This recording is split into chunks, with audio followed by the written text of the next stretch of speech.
ఆర్థికంగా చాలా ఖర్చు ఉంటుంది కదా సార్. ఆర్థికంగా అంటే మామూలుగా కాదు. ఇప్పుడు ఇప్పటికీ కూడా మీకు పార్టీ తరపు నుంచి ఏదైనా ఫైనాన్షియల్ గా హెల్ప్ ఏదైనా టీడీపీ వాళ్ళు చేశారా?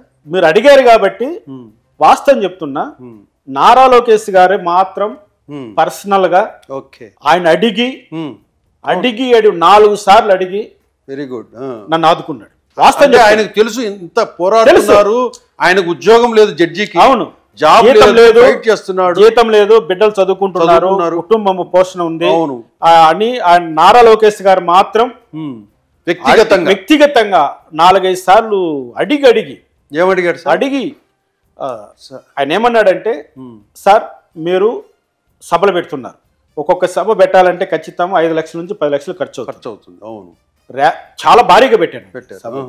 ఆ డబ్బంతా నేను ఇస్తా, 1 లక్ష రూపాయలు ఎక్స్ట్రాగా తీసుకోండి. ఇది నేను ఓపెన్ గా చెప్తున్నాను. ఆయన ఎంత మంచివాడంటే 4 లక్షలు ఖర్చు అయితే 4 లక్షలు నేను ఇస్తా, మీరు 1 లక్ష ఎక్స్ట్రాగా తీసుకోండి,